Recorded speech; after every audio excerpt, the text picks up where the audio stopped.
अस्तु मा सद्गम्य तंसोर्माम ज्योतिर्गम्य मृत्युर्मामृतम गम्य। नमस्कार, टीवी 99 की दशहरी की खास पेशकश जीवित है रावण में आपका स्वागत है। मैं हूं रोहित। आज विजयादशमी का पर्व यानी दशहरे का दिन है। दशहरे का उत्सव शक्ति और भक्ति का समन्वय बताने वाला उत्सव है।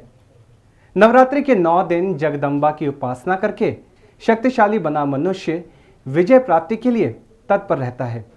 इस दृष्टि से दशहरे का पावन महत्व है। इस दिन भगवान रामचंद्र 14 वर्ष का वनवास भोगने के बाद रावण का वध करके अयोध्या पहुंचे थे। इसलिए भी इस पर्व को विजयादशमी कहा जाता है। और ऐसा भी कहा जाता है कि आश्विन शुक्ल दशमी को तारा उदय होने के समय विजय नामक मुहूर्त होता है। यह काल सर्व कार्य सिद्धिदायक होता है, इसलिए भी इसे विजयादशमी का पर्व कहा जाता है।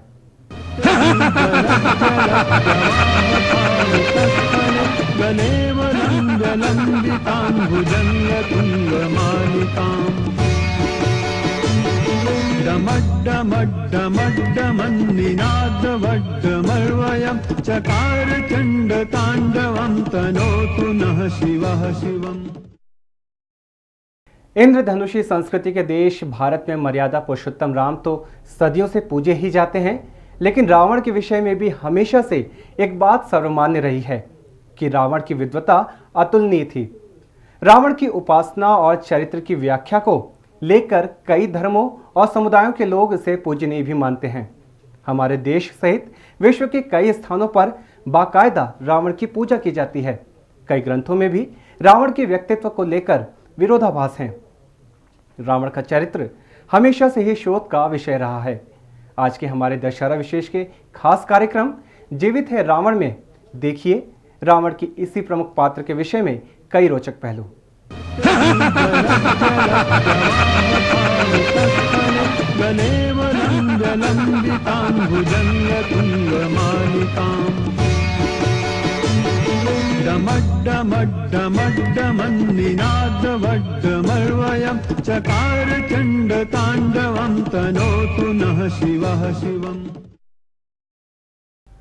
रावण दुनिया में इस नाम का दूसरा कोई व्यक्ति नहीं है।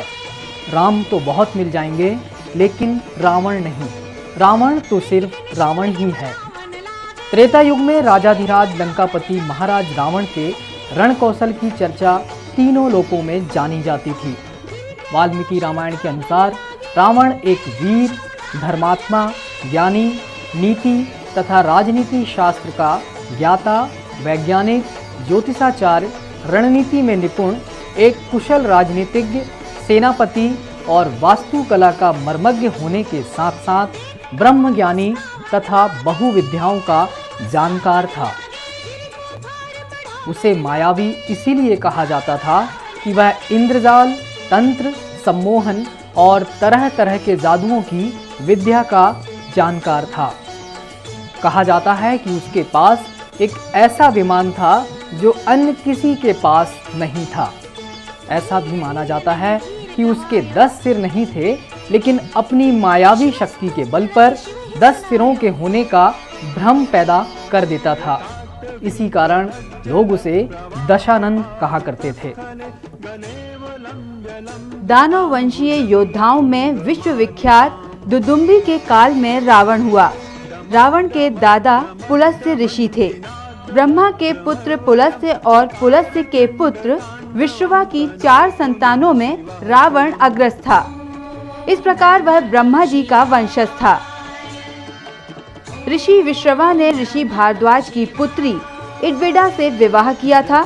इड्विडा ने 2 पुत्रों को जन्म दिया, जिनका नाम कुबेर और विभीषण था। विश्रवा की दूसरी पत्नी कैकसी से रावण, कुंभकर्ण और शूर्पणखा का जन्म हुआ।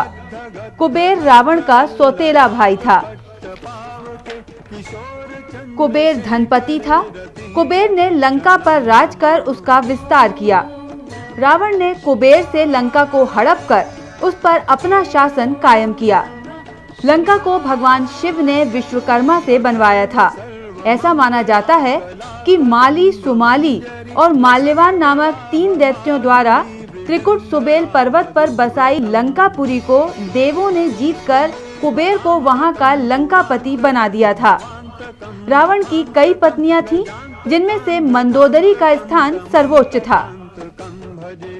रावण के विषय में लिखा गया है कि वो असीम पराक्रमी और बलशाली तो था ही, विद्वता का अतुलनीय स्तंभ भी था। रावण ने अपने शीश को काटकर अनेक बार भगवान शिव को अर्पित किया था, जिससे प्रसन्न होकर शिव जी ने रावण को वरदान दिया था। रावण में समाहित गुणों के चलते अनेक धर्मों के ग्रंथों में रावण को महिमा मंडित किया जाता है।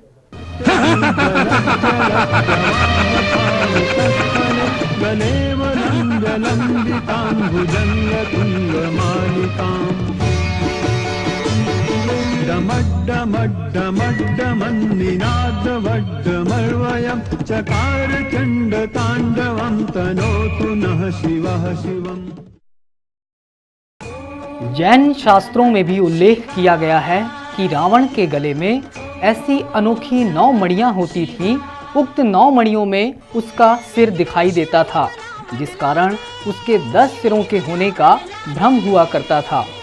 जैन शास्त्रों में रावण को प्रति नारायण माना गया है। जैन धर्म के 64 शलाका पुरुषों में रावण की गिनती की जाती है। जैन पुराणों के अनुसार महापंडित रावण आगामी 24वीं में तीर्थंकर की सूची में भगवान महावीर की तरह 24वें तीर्थंकर के रूप में मान्य होंगे। इसीलिए कुछ प्रसिद्ध प्राचीन जैन तीर्थ स्थलों पर उसकी मूर्तियां भी प्रतिष्ठित हैं। एक बार रावण जब अपने पुष्पक विमान से यात्रा करते हुए एक वन क्षेत्र से गुजर रहा था, उस क्षेत्र के पहाड़ पर शिवजी ध्यान मग्न बैठे थे। शिव के गण नंदी ने रावण को रोकते हुए कहा कि इधर से गुजरना सभी के लिए निषिद्ध कर दिया गया है, क्योंकि भगवान तप में मगन हैं। रावण को यह सुनकर क्रोध उत्पन्न हुआ। उसने अपने विमान को नीचे उतारकर नंदी के समक्ष खड़े होकर नंदी का अपमान किया और फिर जिस पर्वत पर शिव विराजमान थे उसे उठाने लगा। यह देख शिव ने अपने अंगूठे से पर्वत को दबा दिया, जिस कारण रावण का हाथ भी दब गया और फिर वह शिव से प्रार्थना करने लगा कि आप मुझे मुक्त कर दें। इस प्रसंग के बाद रावण शिव जी का भक्त बन गया। लंकापति रावण की विद्वता और विद्याओं के विषय में जितना कहा जाए पूरा नहीं है। रावण के पास मायावी शक्तियों के साथ साथ ज्योतिष और आयुर्वेद का भी संपूर्ण ज्ञान था। और तो और रावण में कलात्मक प्रतिभा की भी कोई कमी नहीं थी, जिसके चलते उसने कई ग्रंथों का सृजन भी किया था।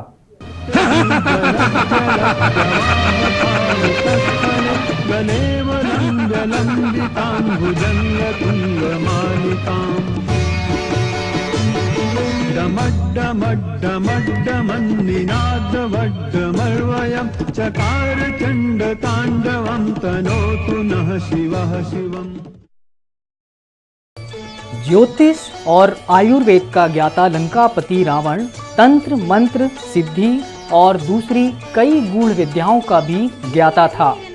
ज्योतिष विद्या के अलावा उसे रसायन शास्त्र का भी संपूर्ण ज्ञान प्राप्त था। उसे कई अचूक शक्तियां हासिल थीं, जिनके बल पर उसने अनेक चमत्कारिक कार्य संपन्न किए। रावण संहिता में उसके दुर्लभ ज्ञान के बारे में विस्तार से वर्णन किया गया है। वह राक्षस कुल का होते हुए भी भगवान शंकर का बड़ा उपासक था। उसने लंका में 6 करोड़ से भी ज्यादा अधिक शिवलिंगों की स्थापना करवाई थी। यही नहीं, रावण एक महान कवि भी था। उसने शिव तांडव स्तोत्रम की रचना की। उसने इसकी स्तुति कर भगवान शिव को प्रसन्न कर लिया था। रावण वेदों का भी ज्ञाता था। उनकी ऋचाओं पर अनुसंधान कर विज्ञान के अनेक क्षेत्रों में उल्लेखनीय सफलता उसने अर्जित की। वह आयुर्वेद के बारे में भी खासी जानकारी रखता था। वह कई जड़ी बूटियों का प्रयोग औषधि के रूप में किया करता था। ये वक्त है एक छोटे से ब्रेक का, मगर ब्रेक के बाद भी हमारी खास पेशकश जीवित है रावण जारी है।